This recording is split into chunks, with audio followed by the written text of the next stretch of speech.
Bismillahirrahmanirrahim. Assalamualaikum warahmatullahi wabarakatuh. Waalaikumsalam warahmatullahi wabarakatuh. Halo teman-teman, selamat pagi. Hari ini saya bersama Temir Ah. Temir Ah itu adalah sekarang penulis buku, udah 7 buku yang sudah dihasilkan gitu ya. Dan beliau sekarang ini sedang kuliah di Jepang dan double degree, mengambil double degree. Nanti di Chiba University, nanti mungkin Temir Ah akan cerita lebih jauh lagi. Dan kita sapa dulu Teh Mirahnya ya. Assalamualaikum Teteh, apa kabar? Waalaikumsalam warahmatullahi wabarakatuh. Alhamdulillah baik. Senang banget bisa ketemu lagi. Iya, Masya Allah, udah bertahun-tahun. Terakhir itu ketemu Teh Mirah, kalau tidak salah ketika memberikan motivasi di SMA ya, jangan-jangan. Betul. Masya Allah. Masya Allah. Oh, Alhamdulillah senang sekali bisa berdialog langsung sekarang ya, melanjutkan silaturahmi kita yang dulu. Terus terputus sejenak. Oke, baik Teteh boleh perkenalan dulu mungkin Teh. Ya, boleh. Assalamualaikum warahmatullahi wabarakatuh semuanya. Perkenalkan nama saya Mira. Saya dari sekarang sedang kuliah di Chiba University, juga sedang kuliah di Universitas Pajajaran yang ambil master. Dan background dari daerah mana sama ya kayak saya. Hmm. Dari Kami mana satu Teh? Satu. kampung ya Iya, betul. Masya di Allah. Banten Selatan, Masya Allah. Dan beliau adalah adik kelas saya saat SMA. Oh, Iya, betul. luar biasa, Masya Allah. Ya, dan Alhamdulillah kami bertemu hari ini. Insya Allah, mudah-mudahan ada manfaatnya ya untuk semuanya. Sharing terkait pendidikan, karena saya juga luar biasa di IPB ya, Masya Allah. Jadi nanti kita bisa saling sharing. Iya. Terima kasih. Baik, Teteh, terima kasih. Teteh, mungkin aku pengen tanya terkait awal Teteh masuk kuliah tuh seperti apa perjuangannya? Karena kan kita dulu tuh di kampung informasi terbatas ya Teh ya terkait Betul. perkuliahan. Zaman dulu tuh belum ada yang secanggih sekarang lah gitu. Mungkin Teteh bisa cerita Betul. gimana dulu? Oh, Insya Allah. Jadi dulu itu tuh ya teh. Jadi kita tidak bisa punya akses seperti orang-orang di kota. Internet juga waktu itu belum ada.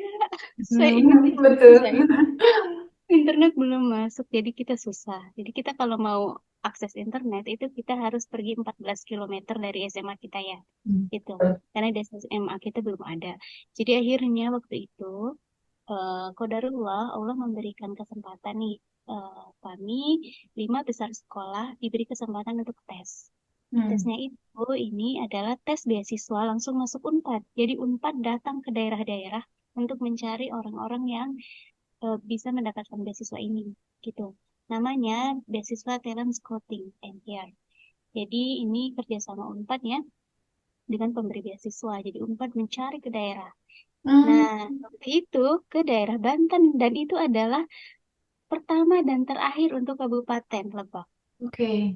Setelah Hmm. itu enggak, Nggak ada. sebelumnya enggak ada Hmm. dan setelahnya tidak ada. Hmm. Nah, itu kesempatan itu diberikan oleh guru kami untuk 5 besar sekolah, 5 besar yang ada di sekolah.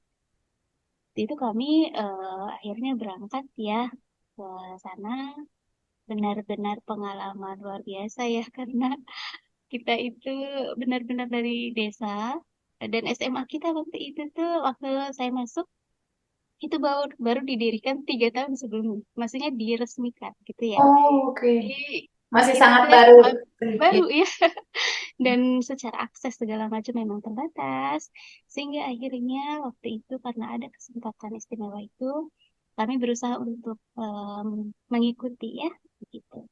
Dan luar biasanya Allah memperjalankan kami itu unik sekali ya karena kita kan jauh ya kalau mau ke kabupaten ya, jauh Betul, betul. sekali. Sehingga saat itu kami diantar oleh Bunda Endang ya, Hmm. diantar oleh guru kami ke sana. Itu perjalanan jauh, datang malam-malam, yang harusnya ke penginapan kami justru nyasar kemana-mana. Dan Hmm. akhirnya diantar oleh Pak Polisi, saya masih Oh, ingat, ya Allah. ke Hmm. tempat penginapan. Dan saat itu kami nggak tahu tesnya itu ngapain aja ya. Hmm. Dan saat kami di tempat tes itu banyak sekali orang-orang yang benar-benar dari SMA-SMA favorit. Ya, jadi Hmm. mereka luar biasa, pasti sudah persiapan segala macam. Kalau kita karena dari jauh perjalanan, kita justru pada mabuk perjalanan, Iya. habis muntah-muntah, masuk angin pas malamnya gitu. Terus tiba-tiba paginya harus tes. Kita kayak ngerasa ini kita ngapain ya? Ya kayak kayak pelengkap aja gitu. Darulah ya di situ kita tes, benar-benar mencoba nih ya 4 orang ya. Dan saya ingat 4 orang kita tes dan saat itu setelah tes dari pihak Unpad bilang gitu ya, silakan jika masih mau mencoba untuk mengganti jurusannya gitu. Jadi Hmm. itu saya ingat banget saya ganti jurusannya berbeda dengan yang dipilihkan guru. Awalnya Gitu. apa? Awalnya yang satu psikologi, kedua keperawatan. Oke. Hmm. Kemudian saya ganti itu. Jadi eh, teknik dan manajemen industri pertanian dan Hmm. keduanya tetap yang pilihan keduanya. Karena saya pikir saya ingin membangun desa saya. Jadi Hmm. saya harus di bidang yang memang dibutuhkan oleh desa kita ya waktu itu. Jadi saya coba pilih itu. Dan guru tidak tahu karena kondisinya itu kan mepet di pas mau ngumpulin berkas di akhir ya Hmm, saat iya. tes gitu.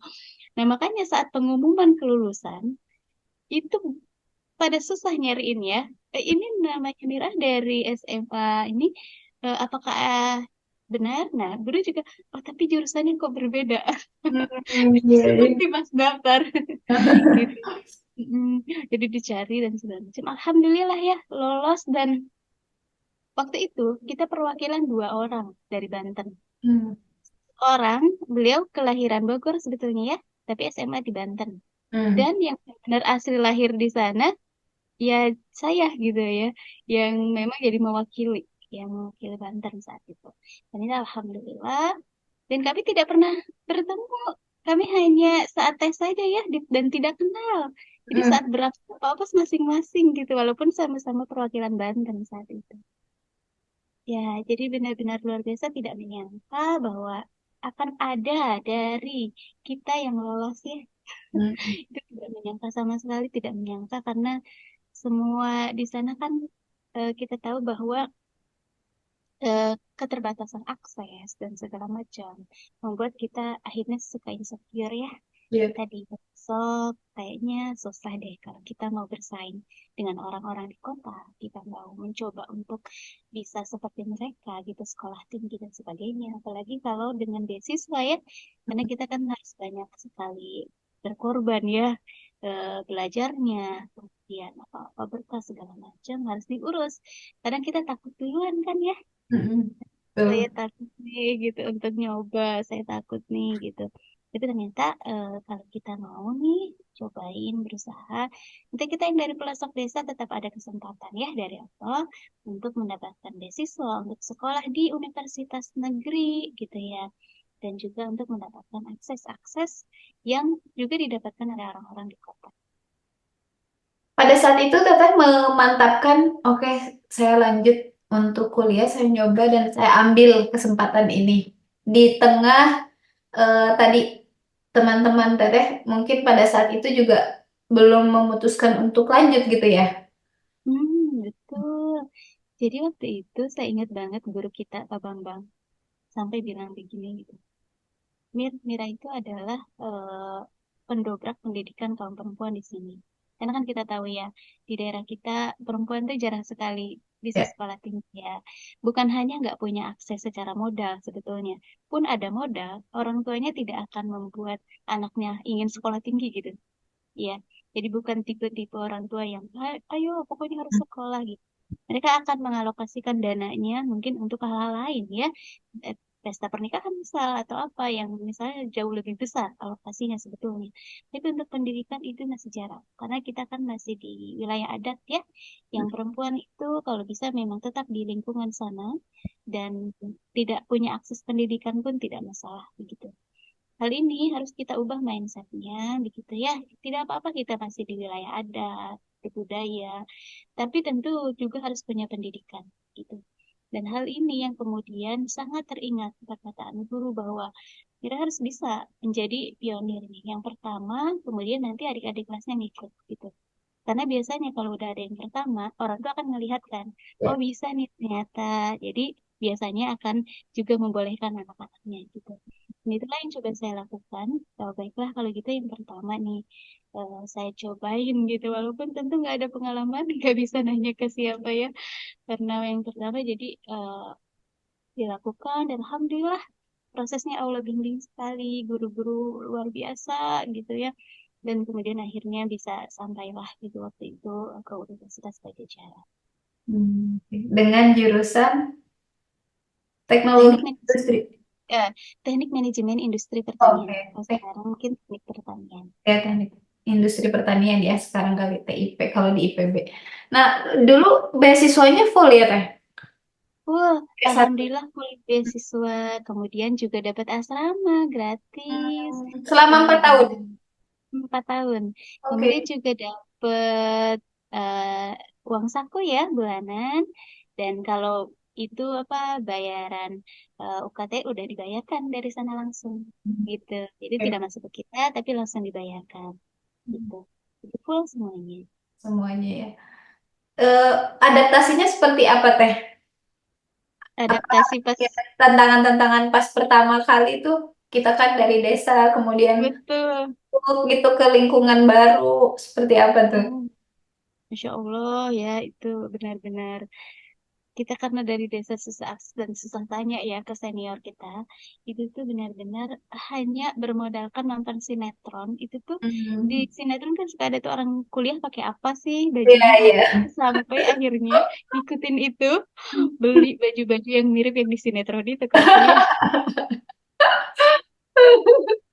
Saking tidak tahu pas nyampe Unpad pertama kali loh kok ada yang pakai rok ada yang pakai gamis boleh ya ternyata kok di Hmm. sinetron nggak ada yang nunjukin pakai Dulu gitu. bayangannya yang di sinetron apa tuh?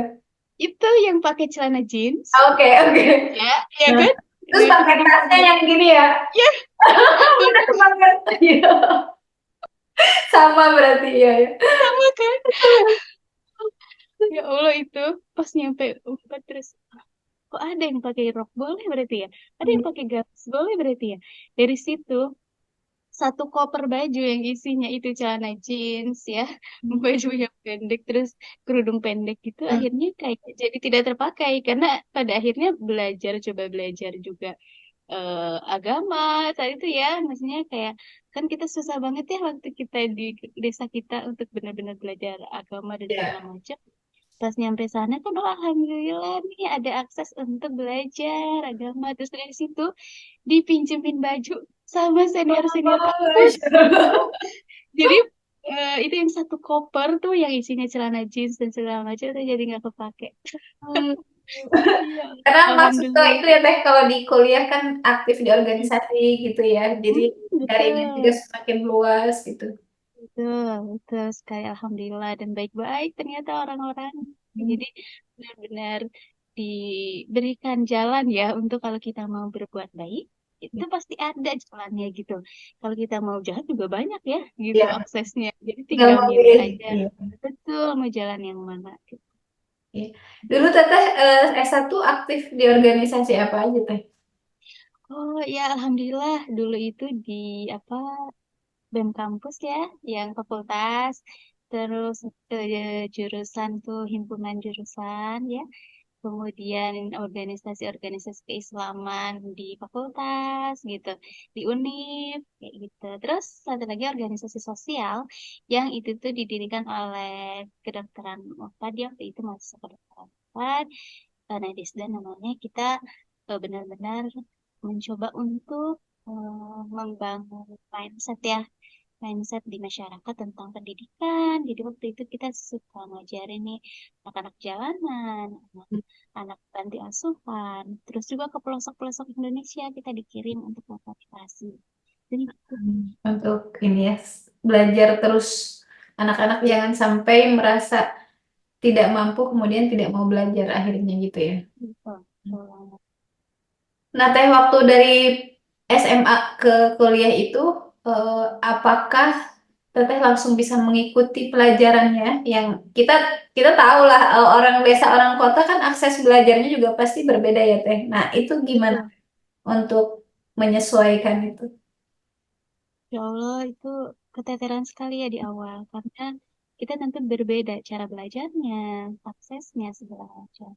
Saat masuk ke dunia perkuliahan dan itu di universitas negeri yang pasti dari berbagai wilayah di Indonesia gitu ya, dan mereka ada yang punya akses bagus dan segala Hmm. macam. Waktu itu kaget ya di awal, kaget sekali kayak, ya Allah bisa nggak ya ini saya ngikutin gitu.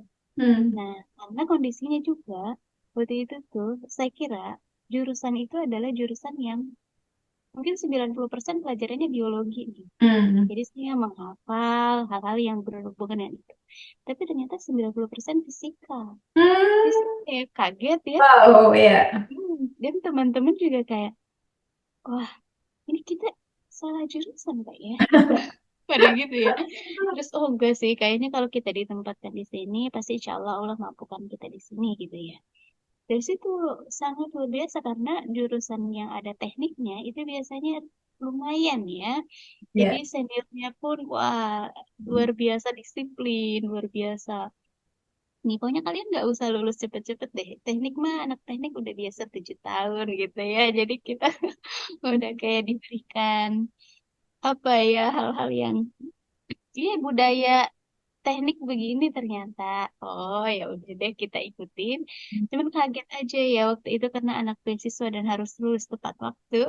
Iya, betul. Ya, jadi kita gimana? Akhirnya coba belajar yang penyesuaian belajarnya ini sangat susah. Jadi kita akhirnya mencoba untuk kita nyicil belajarnya. Jadi Hmm. kalau mungkin dulu kita eh, tulis dulu aja, nanti belajar tuh SKS ya, sistem kebut semalam. Kayaknya di situ coba nyicil ya kayak orang-orang. Hmm. Jadi saat dapet tuh apa nih maksudnya ya? Oh dicicil satu-satu. Oh ini maksudnya kayak gini. Dicatat yang lebih pentingnya lagi kayak gitu ya. Atau dilingkari atau apa yang kira-kira itu bisa nangkep nih otak kita gitu ya. Karena kan luar biasa berbeda ya dengan pelajaran di SMA gitu. Bahkan mungkin tidak ada yang akhirnya dibawa ke perkuliahan karena berbeda begitu. Dari jurusan juga sangat spesifik begitu ya. Walaupun mungkin dulu kita dari IPA, tapi ada perbedaan yang signifikan sehingga kita harus mencoba untuk menyesuaikan pelan-pelan walaupun awalnya kaget dan pada akhirnya alhamdulillah tetap bisa mengikuti dan bisa lulus tepat waktu alhamdulillah. Alhamdulillah. Begitu. Jadi pesan juga mungkin untuk adik-adik ya yang mau melanjutkan, kemudian eh, ada keraguan, dihilangkanlah keraguan-keraguan itu karena kalau misalnya benar-benar di dalam hati pengen kuliah, pengen belajar, nanti juga Allah akan mudahkan ya Teh ya. Betul banget, Masya Allah. Betul. Oke, nah mungkin Teteh juga bisa sharing ke kita gimana perjuangan Teteh memutuskan, ini udah lulus ya, udah lulus S1, kemudian ini aku harus S2 gitu. Kemudian mau mencari peluang-peluang beasiswa seperti apa Teh? Hmm. Betul. Jadi sebetulnya ketika dari S1 ke S2 itu jeda dulu tuh. Cukup Hmm. panjang ya. Hmm. Iya, iya. Jadi awalnya memang benar-benar pengen nih S2 langsung. Waktu itu pengen banget ke Jepang. Jadi sambil ditulis ini pengen S2 ke Jepang gitu. Tapi qadarullah ya karena kondisi jadi agak sulit nih kalau langsung lanjut S2. Oke. Keluarga juga mengharapkannya kan bekerja dulu, atau segala macam. Pada akhirnya disimpan aja tuh harapan S2 ke Jepangnya gitu ya. Disimpan cukup lama, kemudian akhirnya bekerja. Jadi setelah lulus itu langsung bekerja. Waktu itu bekerja dulu menjadi eh, asisten dosen, kemudian menjadi guru ya, guru SMP, guru SMA, eh, guru TK, dan terakhir kepala sekolah SD gitu. Hmm. Jadi berpetualang dulu tuh. Iya. Tapi Kemudian tetap di jadi arena pendidikan ya Teh. ada nama Eh, pendidikan. Terus kemudian sempat jadi jurnalis, kemudian juga jadi penulis ya, gitu. Dan mencoba beberapa hal yang coba apa ya ada ya di hadapan kita cobain. Terus akhirnya baru tuh teringat lagi bahwa saya sepertinya ada ilmu yang saya miliki di S1, tapi belum saya maksimalkan nih. Dan kayaknya saya harus lanjut S2 untuk memaksimalkan ilmu saya di S1. Karena Hmm. kan itu jeda ya, panjang, dan saya akhirnya tidak bisa melanjutkan gitu.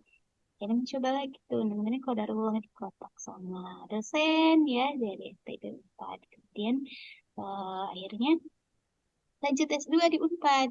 Ya, Hmm. tanpa sama sekali terpikir akan S2 ke Jepang juga karena oh saya sudah S2 di Unpad di. Kalau Iya, S2 ke Jepang nggak mungkin ya ke S2 lagi gitu. iya. Padahal ada aja cara Allah ya mengabulkan apa yang kita harapkan. Adalah program double degree dan Hmm. ini adalah perwakilan pertama dari Unpad ke Chiba University. Jadi Hmm. sebelumnya belum ada Belum ada. sih Jadi ada penabrak juga nih. Di betul. Masya Allah. Hmm. Jadi benar-benar pertama juga kayak dulu mengulangi dulu waktu dari SMA pertama juga ya gitu. Oh Jadi ya, perwakilan gitu. Dan sekarang juga sama gitu. Orang pertama dari Unpad yang double degree ke Ciba University. Masya Allah. Itu beasiswa teh. Kalau yang di Unpadnya juga. Ya Alhamdulillah kita diberangkatkan ke Jepang. Ya Alhamdulillah diberikan beasiswa ini dari pemerintah Jepang, gue. Hmm. Ya, beasiswa dari pemerintah Jepang. Ini full untuk selama kuliah, untuk UKT-nya ya, dan juga untuk biaya hidup tuh Hmm. selama di All in Jepang. pesawat. Eh, oh, kalau untuk pesawat itu tidak include untuk yang beasiswa ini, Oke. gitu. Jadi itu biaya sendiri berarti kalau pesawatnya. Oh iya, kalau pas pesawat, tapi itu akhirnya ke reimburse sama dari beasiswa, Iya, ya. benar. Masih tertutupi ya. Ya, Hmm. Kalau yang di Indonesianya, yang di Unpadnya? itu beasiswa alumni ya. Jadi pas masuknya itu Hmm. pakai jalur alumni berprestasi dan berkinerja. Jadi tidak Hmm. ada tes saat masuk tempatnya. Tuh, Hmm. jadi benar-benar ngelampirin surat itu yang diberikan dari fakultas. Tuh. Adapun beasiswa itu beasiswa alumni ya kayak gitu ya. Jadi dari alumni gitu. Untuk awal-awal kita itu kayak bentuknya membayar dulu begitu ya, membayar dulu dan nanti dibayarkan di akhir seperti itu sistem beasiswanya. Reimburse gitu ya. Hmm. Hmm. eh ada cultural shock nggak teh ketika di Jepang? Wah ini kok kayak gini ya gitu. Sangat. Gimana teh cerita dong? Jadi kita tentu tahu ya, walaupun mungkin eh, Jepang sedang berkembang pesat nih, alhamdulillah Muslim di sini. Tapi untuk hal tertentu, eh, tentu kita juga jadi shock ya, karena misalnya terkait makanan ya, makanan yang kemudian itu tidak bisa sembarangan kita konsumsi karena belum halal ya, bahkan ayam atau sapi ya, dan yang itu juga kita tidak sembarangan bisa makan karena itu eh, tidak tahu disembelihnya ya gitu. Jadi akhirnya kita harus membiasakan diri nih untuk memilah-milah makanan saat belanja dan juga akhirnya lebih baik masak sendiri ya gitu. Cuman bahan-bahannya, bumbu-bumbunya harus sangat kita seleksi mana yang kira-kira itu tidak mengandung yang non haram ya gitu ya, yang non halal. Jadi benar-benar kita harus cek gitu, harus cek benar. Itu shock pertama ya, karena kan di Indonesia kita tidak terlalu memikirkan hal itu, makan makan saja gitu ya. Ya. Lihat di sini ternyata sangat-sangat harus selektif dalam memilih makanan. Kemudian kalau cara berpakaian sih mereka sangat menghargai ya. eh, adanya pakaian muslimah mereka sangat justru mengapresiasi gitu. Senang melihatnya begitu. Dan untuk makanan mereka juga ini ya kayak misal kamu boleh makan ini nanya dulu biasanya gitu. Ya boleh atau tidak dan segala macam. Terus juga shocknya itu sebenarnya shock positif, yaitu tentang bagaimana di Jepang sangat disiplin terkait waktu dari lalu lintas dan segala macamnya. Saya kalau di Indonesia agak susah untuk nyebrang sendiri ya. Tapi Hmm. saat di sini itu Masya Allah, kalau nyebrang itu kendaraan apapun akan mendahulukan pejalan kaki. Jadi Hmm. merasa sangat terbantu dengan itu Ya. gitu. Hmm. Mm-mm. Kedisiplinan dan segala macam. Tapi itu shock positif ya. Jadi ngerasa oh alhamdulillah kita jadi belajar dari negara maju, terutama Jepang yang sangat mengedepankan adab ya, dan juga saya dari kondisi-kondisi kedisiplinannya yang bisa kita mudah-mudahan adopsi ya, dan kita bawa nih budaya baiknya ke Indonesia. Hmm. Kalau ininya teh apa masalah belajarnya? Pakai bahasa Iya, Inggris atau bahasa pakai bahasa Jepang? Inggris, Oke. bahasa Inggris. Shocknya itu karena hmm, kalau kita di Indonesia, S2 itu mungkin di awal pembelajaran nggak langsung ke lab ya. Kita Hmm. teori dulu. Ya, Mungkin satu semester itu pengantar teori, dulu gitu kan ya. pengantar dulu ya. Tapi kalau di Jepang itu, kita itu pas datang, kita kan langsung ke profesor siapa gitu ya. Ya. Profesor siapa nih yang menjadi pembimbing kita. Setiap profesor itu punya lab. Nah, Hmm. kita ada di lab mana. Dan kita akan standby-nya di lab itu sejak awal masuk Hmm. gitu. Hmm. Jadi Hmm. bukan di kelas ya, tapi di lab itu. Jadi kita standby di lab itu. Kemudian kita akhirnya harus segera masuk laboratorium juga Hmm. untuk benar-benar langsung melakukan penelitian gitu. Penelitian Hmm. pendahuluan di awal, sejak awal. Jadi tidak ada teori. Teori itu berbeda lagi. Itu adalah masuknya untuk kuliah ya, kuliah Hmm. biasa. Jadi kita ambil SKS. Jadi itu ya kita kuliah gitu, kuliah. Kemudian dapat materi, teori gitu. Penelitian juga berjalan. Jadi dua-duanya ini jalan bersamaan gitu. Hmm. Hmm. Jalan. Jadi kalau di Indonesia kan kita teori dulu, Ya. baru masuk lab. Kalau ini jalan barengan gitu. Jadi Hmm. teori kita dapatkan, lab juga. Jadi saat masuk nih, Hmm. pertama kita langsung datang ke lab. Misalnya ada kuliah hari itu, kita taruh tas dulu, baru ke kampus ke bagian kuliah gitu ya. Terus nanti balik lagi ke lab itu, terus kita mulai lagi di Hmm. lab kayak gitu. Jadi berbeda ya. Ini awalnya kaget ya, karena hari pertama datang ke Jepang pun langsung ke lab gitu. Jadi kayak Hmm. kaget gitu. Ya, Hmm. tapi alhamdulillah sih pada akhirnya bisa mengikuti ya Ya. selama tahun gitu. Dan perkuliahannya kadang ada yang pakai bahasa Jepang Hmm. tuh. Jadi Jadi memang harus siap-siap juga kalau mau ke Jepang ya menguasai bahasa Jepang gitu ya Teh. Hmm. minimalnya Teteh kita gimana? saya sebenarnya kursus ya awalnya sebelum ke Hmm. Jepang. Oke. Tapi juga tidak lancar banget ya, jadi belum lancar banget.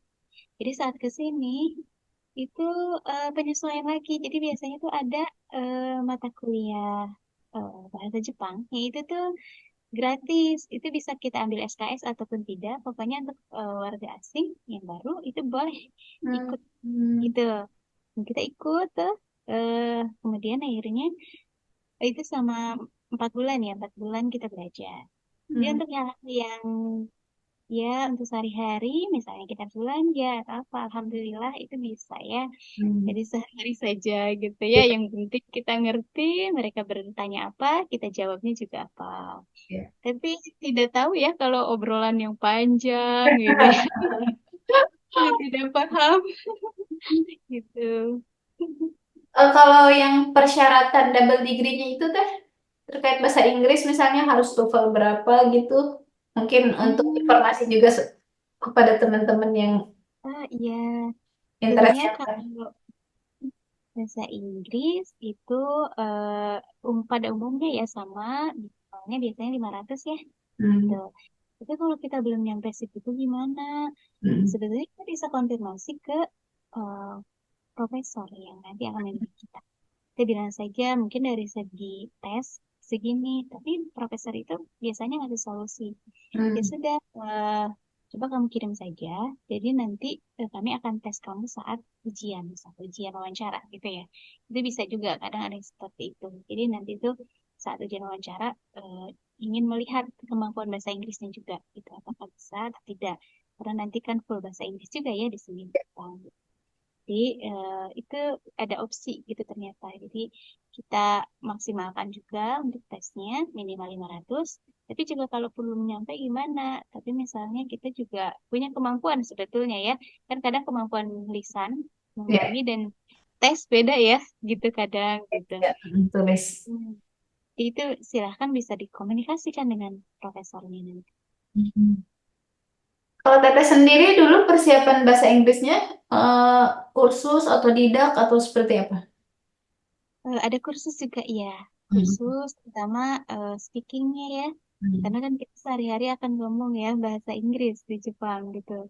Jadi kita kursus itu, saya kursus itu untuk yang menulis dan apa instan ini itu otodidak banyaknya. Jadi sering-sering latihan gitu ya, sering-sering mendengarkan, sering-sering coba nulis gitu.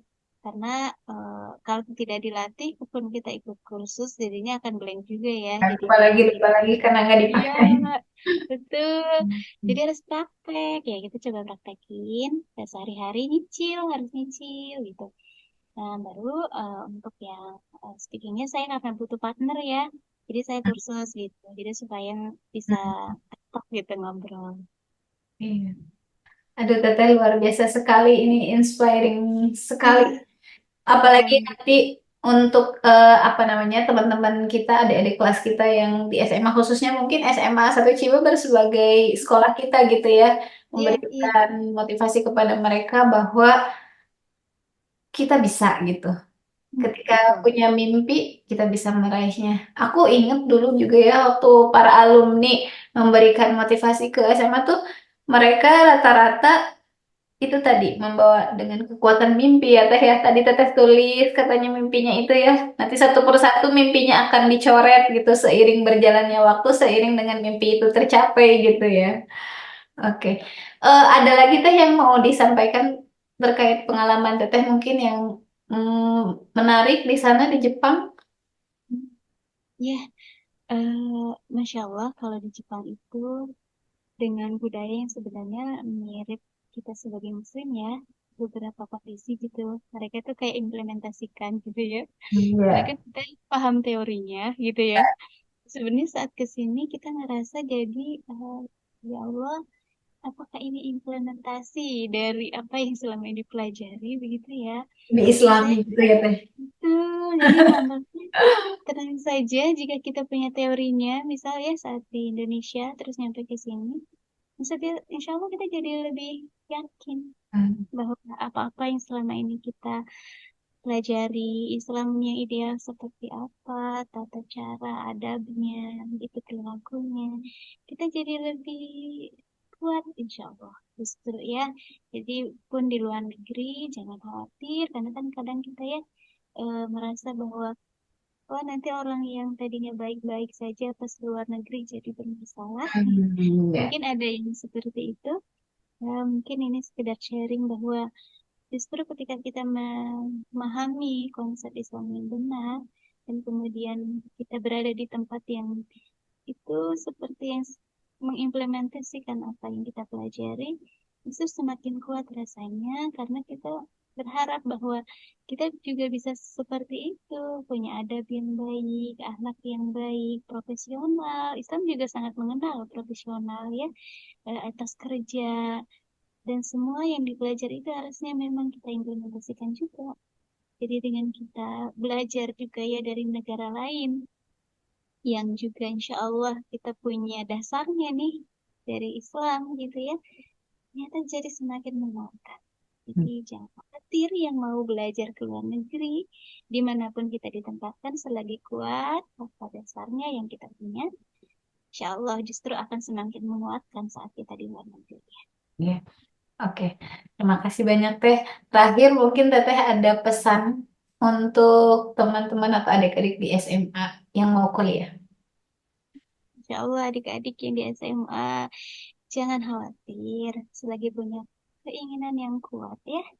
Dan keinginan itu harus terkonfirmasi kepada Allah. Jadi kita harus ngomong langsung nih ke Allah. Lewat doa-doa setelah sholat, bilang ke Allah bahwa ya Allah, hamba ingin sekali, spesifik ya, kuliah. Misal kayak saya dulu spesifik, saya ingin kuliah di universitas negeri. Di Universitas Pajajaran ya di Bandung, jalur beasiswa. saya utarakan itu gitu. Dan saya baru ngehnya setelah saya datang ke Unpad, saya pernah menuliskan itu gitu. Hmm. Spesifik gitu ya. Jadi benar-benar bilang karena Allah Maha Kaya, Maha Kuasa. Jangan khawatir ya, kun fayakunnya Allah itu bisa terjadi pada siapapun. Jadi kalau misalnya kita punya keinginan, ucapkan itu pada Allah, konfirmasi itu gitu ya. Dan kemudian jika Allah menghendaki yang terbaik untuk kita adalah dengan kuliah, Allah pasti memberikan jalan itu. Dan jika menurut Allah yang terbaik untuk kita bukan kuliah, Allah juga akan kasih jalan lain. Sehingga kita tidak akan terlalu kecewa. Pokoknya maksimalkan ikhtiar dan harapan kita kepada Allah. Dan juga kita maksimalkan juga pengharapan kita, tawakalnya kita kepada Allah apapun hasilnya. Ya, kalaupun pada akhirnya harus dulu eh, gap year, misalnya kita nggak dulu kuliah, tapi kemudian diberikan fasilitas yang lain oleh Allah, misal bisa bekerja dulu, kemudian baru kuliah, itu tidak masalah, sangat-sangat tidak masalah. Kita pada jalur-jalur kebenaran, dimanapun, mau kuliah atau belum kuliah, dan kemudian tetap pada apa yang diimpikan ya, karena Allah tidak mungkin membuat kita hanya berharap tanpa mengabulkan. Jadi kalau kita harapannya kuat, ikhtiarnya kuat, insya Allah Allah juga akan mengabulkan di waktunya yang tepat. Masya Allah, Teteh. Terima kasih banyak ya, Teh. Oke, Teteh, Teh Mira, sekali lagi makasih banyak udah sharing ke kita pengalaman, kemudian apa yang setelah Teteh dapatkan, semoga menjadi keberkahan untuk hidup Teteh ya. Dan semoga senantiasa sehat dan sukses terus. Baik, sekali lagi terima kasih juga kepada teman-teman yang sudah menyimak. Kita pamit. Wassalamualaikum warahmatullahi wabarakatuh.